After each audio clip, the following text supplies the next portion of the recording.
તોફાનોના દેવી દેવતાઓને પણ ઉદ્ધાર ગુરુએ કર્યા છે. ભગવાનોના ઉદ્ધાર પણ ગુરુએ કર્યા છે. હમણાં દ્રષ્ટાંતો આવશે તમારા.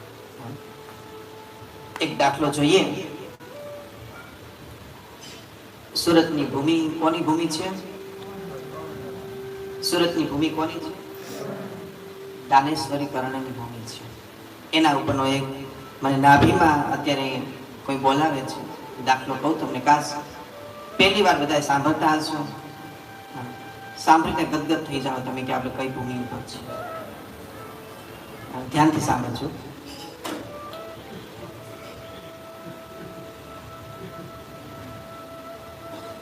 દાનેશ્વરી કર્ણ નો જન્મ કઈ રીતે થયો એ પહેલા આપણે સમજીએ. દાનેશ્વરી કર્ણ એક કુંવારી માના કુખેથી થયેલો. કોના? દાનેશ્વરી કર્ણ. આ બધું જે છે ને મહાધર્મની વાત હોય. 10-15 મિનિટ તમને કરું. એક નિજાર પંથની જૂના ધર્મની એક વાત કરું તમને. ત્યારથી તમને થશે કે આ ખરેખર પહેલેથી જ પરંપરામાં ચાલ્યું આવ્યું છે. આ કોઈ આજકાલનું કઈ છે. તો દાનેશ્વરી કર્ણનો જે જન્મ થયો કુંવારી માના કુખે થયો. આ તો ખબર પડી જ નહીં તમને. કુંવારી એટલે કે કોઈ પતિ હતો નહીં. અને આવું આપણે અહીંયા થાય તો મારી કાપા કાપી કરી નાખી. પણ ધીર ગંભીરતાથી જુઓ કેટલું આ બહુ ગહન જ્ઞાન છે. આ 10મા દ્વારનું જ્ઞાન છે. તો આ કુંતીના કુખેથી કર્ણનો જન્મ થયો. કુંતી કુંવારી હતી. શું હતી? કુંતી કુંવારી હતી. કુંતીના કુખેથી કર્ણનો જન્મ થયો. કુંતી બચપનથી બહુ જ ગુરુમુખી હતી. શું હતી? બહુ જ ગુરુમુખી હતી.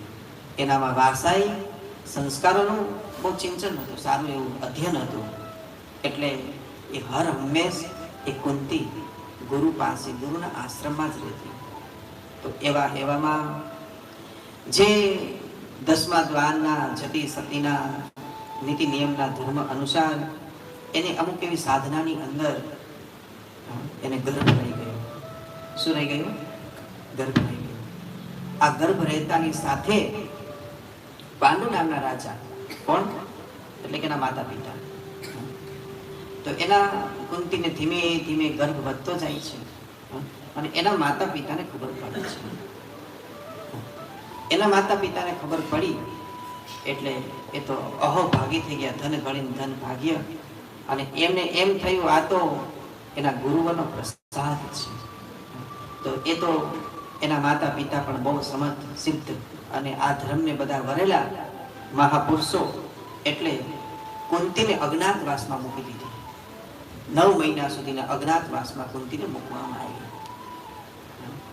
અને એ 9 મહિના સુધી એ રાજાએ કોઈને પણ જાણ કરી. પછી રાજાને થયું કે હવે કુંતીના, મારી કુંવારી દીકરીના કુખે થોડા દિવસની અંદર બાળક જન્મશે. તો આનું હું શું કરું? કાલ સવારે બધા મારી રાજસભાની અંદર, મારા રાજ્યની અંદર મારી બેઇજ્જતી થશે કે આ તો કુંવારી દીકરીના કુખે આ બાળક પેદા થયું. તો કાલ સવારે હું શું કરીશ? તો એવામાં કુંતીના પિતાએ અજ્ઞાતવાસની અંદર જે કુંતી ભોગવતી હતી, અજ્ઞાતવાસ ભોગવતી હતી, તો એમાં કુંતીને આઝાદ કરી અને એની પ્રસૂતિ થઈ. અને જેવી પ્રસૂતિ થઈ એટલે એના પિતાશ્રીએ અને એના માતાશ્રીએ એ બાળકને એક પ્રસાદ માનીને એને અપનાવી તો લીધું, પણ એની બેઇજ્જતી થાય એવું હતું. એટલે એ બાળકને સ્વીકારી ના શક્યા. એ પ્રસાદને એ સ્વીકારી ના શક્યા.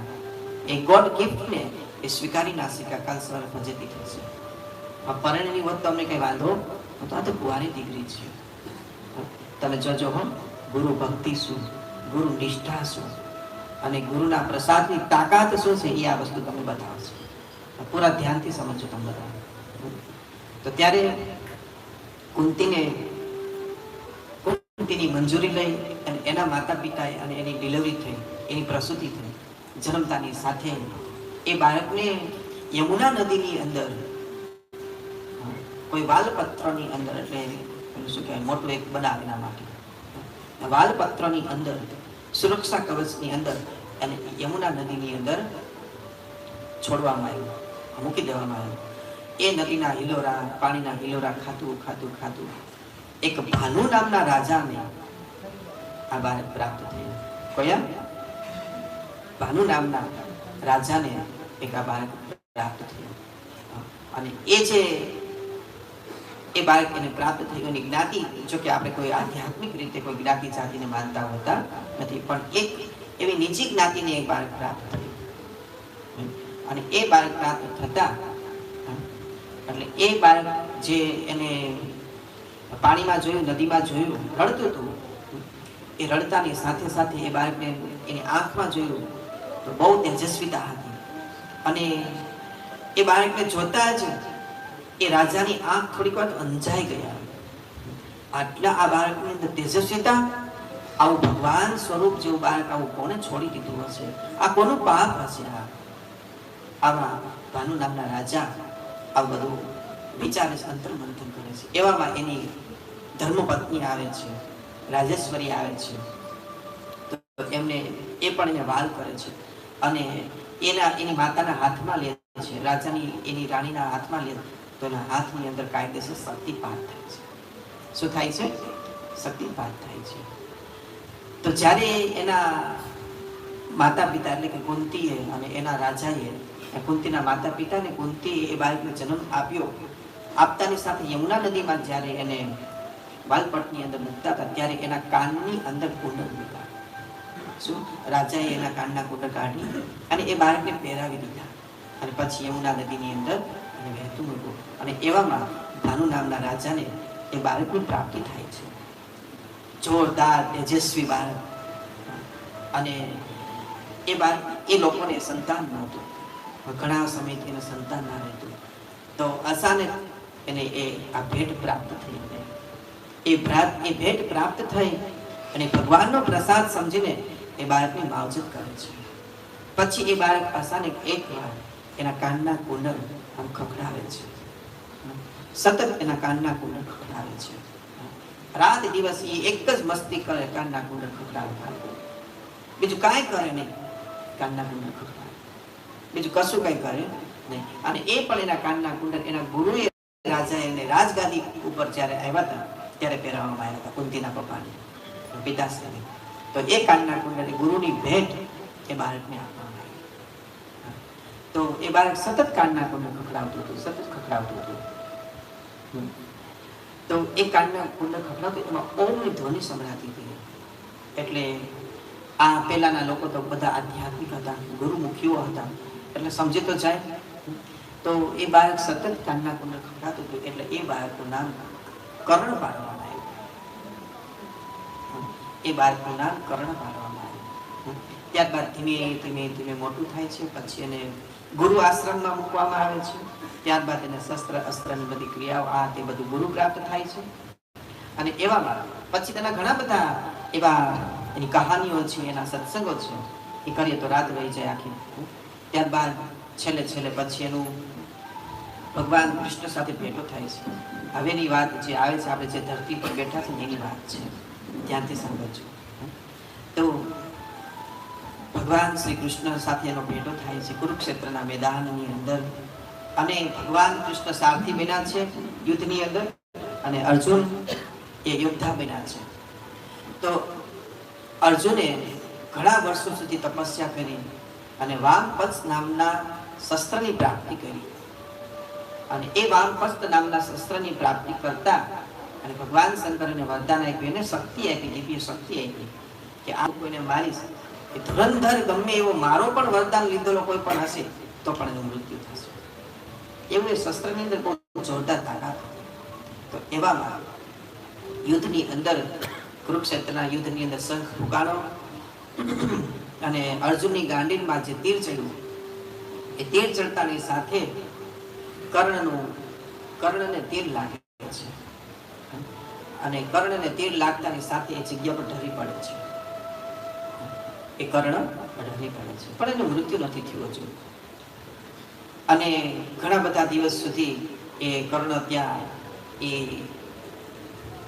એ દુઃખનો વિયોગ માણે છે, પશ્ચાતાપ કરે છે, પણ એનો જીવ નથી જાતો. શું? એના પિંડમાંથીનો જીવ જાતો નથી.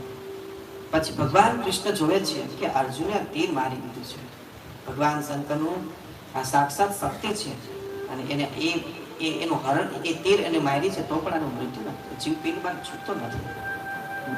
તો ભગવાન કૃષ્ણ બ્રાહ્મણનું રૂપ લઈ, એનું રૂપ બદલાવી બ્રાહ્મણનું રૂપ લઈ અને કર્ણ પાસે જાય છે અને કર્ણને પૂછે છે કે ભાઈ તમને શું થયું છે? તો કે યુદ્ધની અંદર મને આ રીતનું અર્જુને તીર માર્યું છે, આ રીતે હું બેહોશ અવસ્થામાં પડ્યો છું. તો કે ચાલો હું તમને સાજા કરી દઉં.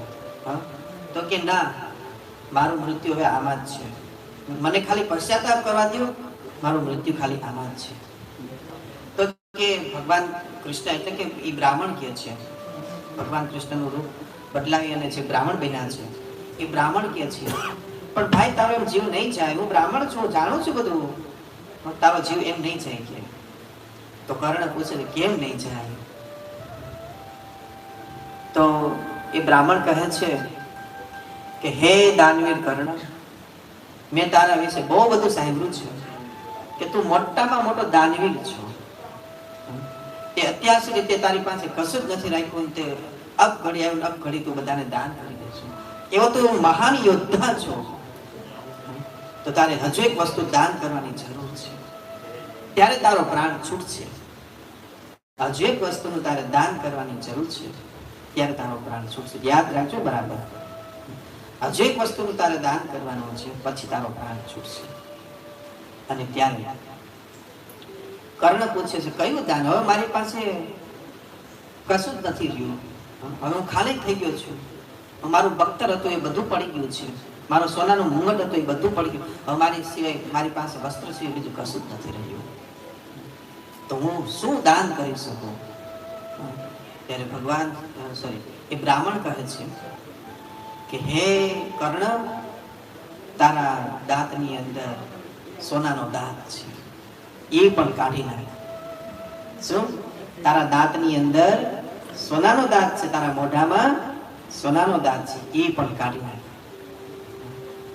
તો કર્ણ કહે છે તો કે ભાઈ તમે જ પાણો માં કાઢી નાખો, પથ્થર માં તમે કાઢી નાખો. તો કે એમ નહીં, તો તારી જાતે જ કાઢ. કે નહીં, હું તો નિષ્ક્રિય થઈ ગયો છું, મારું તો કઈ ચાલે એવું નથી, હું કેમ કાઢી શકું? તો પછી એ બ્રાહ્મણ છે એની રીતે ધૂંબો મારી, દાઢમાં ધૂંબો મારી દાંતને બહાર કાઢી નાખે છે અને એ દાંત જમીન ઉપર પડે છે.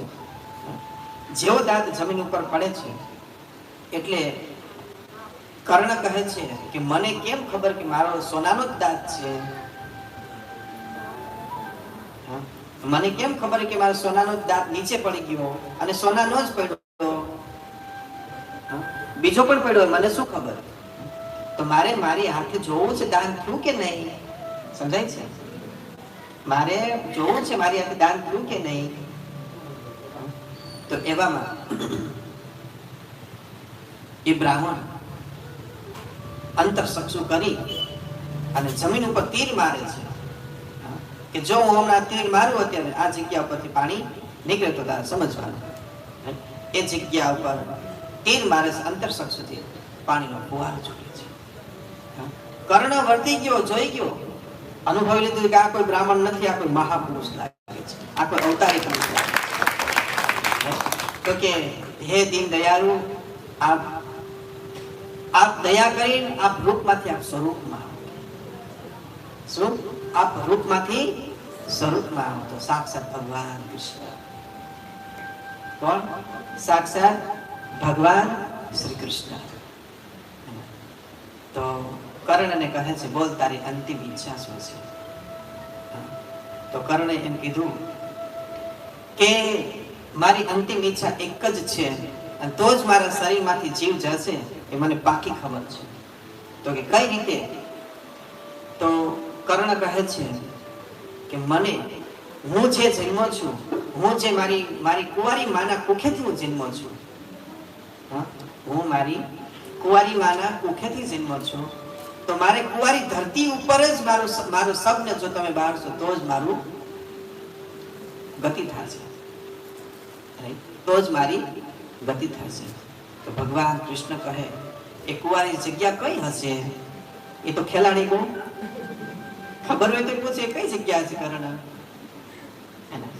તો કર્ણ કહે છે કે ભગવાન કર્ણ કહે છે કૃષ્ણ પરમાત્માને કે મારી જે જગ્યા કુંવારી હોય ત્યાં જ મારા પિંડને તમે અગ્નિ સંસ્કાર આપો. આ ધ્યાનથી સમજો, અગ્નિ સંસ્કાર આપો. તો કે કુંવારી કઈ જગ્યા હશે? તો ભગવાન અંતર્મંથન કર્યું કે હા કર્ણ, અશ્વિની કુમારને કયું? અશ્વિની કુમારને. તો ભગવાન કૃષ્ણ ખુદ એને અશ્વિની કુમાર એટલે કે સુરતમાં લઈને આવ્યા અને ત્યાંનો અગ્નિદાહ ત્યાં ભૂમિ છે. અને એ ક્યાંથી ચાલ્યા? ગાય પગલાથી ચાલ્યા. ગાય પગલાથી રાઉન્ડ મારતા કઈ જગ્યા પર કુંવારી ધરતી હશે? તો છેલ્લે આવ્યા અશ્વિની કુમાર. હજુ વાત મજેદાર છે, બાકી છે. અને ત્યાં અગ્નિ સંસ્કાર આપ્યો અને ભગવાન કૃષ્ણ અને બંનેની આંખમાં આંખ મિલાવી. ભલે ને એ તો એના દુશ્મન હતા તો પણ ઉદ્ધાર કરનારા હતા. ભલે ને યુદ્ધ થયું, ભલે ને કૃષ્ણના ડાબા હાથમાં પણ તીર મારી, પણ અંત સમયે તો મિત્ર હોય છે. શું હોય છે? અંદર ખાને તો મિત્ર જોઈએ, તો ખાલી બહારથી બાંધવાનું હોય ખાલી. અંત સમયે તો મિત્રતા જ હોય છે. તો એવામાં કૃષ્ણ ભગવાન ખુદ એને સ્વદેહી એટલે તમારા સ્વજનોને પણ અગ્નિદાહ આપવો તો ગુરુના હાથે હોવો જોઈએ. પણ ગુરુને કોઈ બોલાવતું નથી આ કામની અંદર. કામ પૂરું કરશે. ગુરુનો શું રોલ છે, શું મહત્વ છે? હમણાં મૃત્યુની તૈયારીમાં આવશે. તો ત્યારે અગ્નિ સંસ્કારની અંદર ખુદ ભગવાન શ્રી કૃષ્ણ એના હાથે અગ્નિદાહ કરે છે અશ્વિની કુમારની અંદર. અને ત્યારે કોઈ પૂછવામાં આવ્યું, ભગવાન અર્જુનને કર્ણે કૃષ્ણ પરમાત્માને પૂછ્યું કે હે ભગવાન, હે કૃષ્ણ પરમાત્મા, કે આ તો મને તમને ખબર છે કે આ કુંવારી ધરતી છે. કાલ સવારે બીજા કોઈ આવશે અને એનું પ્રમાણ શું ટૂંકમાં કે આ કુંવારી ધરતી છે? તો કે હું હે કર્ણ, હું વચન આપું છું કે તારા દેહનો ત્યાગ થતા, તારો દેહ પંચભૂતની અંદર વિલીન થતા હું મારી એક શક્તિ મૂકું છું, હું મારું એક અમીરસ મૂકું છું, હું એક મારો પ્રસાદ અહીંયા મૂકું છું. એ પ્રસાદની સાથે આ જગ્યાની સાથે તારો જેવો દેહ ત્યાગ થશે એવો એક વડ ઉગશે. અને એ વડની અંદર 3 જ પાન હશે, બ્રહ્મા વિષ્ણુ મહેશની સાક્ષી હશે. આ ભગવાન કૃષ્ણનું વચન છે. હજુ અત્યારે અટલ અમર છે. પછી એ પણ બોધ આપ્યો કે આ તાપી છે. પછી કર્ણએ કીધું કે આ કુંવારી કેમ છે? તો કે તાપી મારી બેન છે, સૂર્ય મારા પિતા છે અને અશ્વિની મારા ભાઈઓ છે. એટલે પછી ભગવાન કૃષ્ણએ કીધું કે આ તાપી છે એ કુંવારી છે. આ તાપી છે એ આખી નદી કુંવારી છે. અને જે તે સમયે સિદ્ધ મહાસંત પુરુષને જ ભરશે. શું? જે તે સમયે સિદ્ધ મહાપુરુષને જ એ ભરશે. તમે જોજો, મોસ્ટ ઓફ તાપી કાંઠે બધા આશ્રમો છે. પણ આપણે એ લોકોને આ ભગવાનના અમુક જ્ઞાન બોધ ખુદ કૃષ્ણ પરમાત્મા ગીતામાં અમુક વાણી કહીને ગયા છે, ભગવતની અંદર, દેવી ભાગવતની અંદર અમુક વાણી કહીને ગયા છે. એ વાણીઓને આપણે કોઈ અમલમાં મૂકતા નથી. અને આવા કોઈ આશ્રમને આપણે જેવી તેવી રીતે જોઈએ, ખાલી પ્રોફેશનલ રીતે જોઈએ, કદરૂપી રીતે જોઈએ. ખરો આશ્રમ, ખરું આત્માનું ઘર તો આ આશ્રમ છે જ્યાં આત્મા વિશ્રામ પામે છે.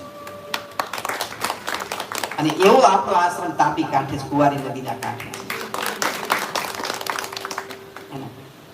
હું બહુ સરસ એક વાત કરું. મારી સુરતમાં જ્યારે આજથી 10-11 વર્ષ પહેલા આવ્યો હતો પ્રથમ વાર, ત્યારે મને નાભીમાંથી ઉગ્યું ત્યારે આપણી પાસે શું કહેવાય, કાંઈ હતું, કાંઈ આપણી સંસ્થામાં કાંઈ હતું નહીં. એટલે કાંઈ જ નહીં. તમે કેમ બે કપડા આવ્યા હોય, કાંઈ જ નહોતું.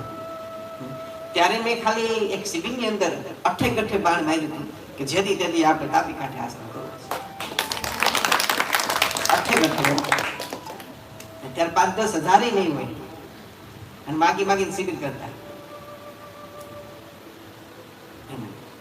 તો આજે ખરેખર એ સાર્થક થયું. શું થયું? સાર્થક થયું. અને હંમેશા સિદ્ધોના આશ્રમ છે ને કુંવારી નદીના કાંઠે છે. તાપી છે ને કુંવારી છે. ત્યારે કૃષ્ણ પરમાત્માએ કહેલું જે તે સમય એને એની એક શક્તિ આપેલી તે જગ્યા પર અશ્વિની કુમારની અંદર એ સ્થાન પર. તો જે તે સમયે આવી શક્તિ ફરી પુનઃ કલયુગની અંદર પણ રોપાશે. ફરી કલયુગની અંદર પણ રોપાશે અને ફરી એકવાર મોટો ઇતિહાસ બનશે આ વિશ્વની અંદર. આવું પણ એક એને બ્રહ્મવાણી કરેલી છે, આગમ વાણી કરેલી છે કર્ણને. તો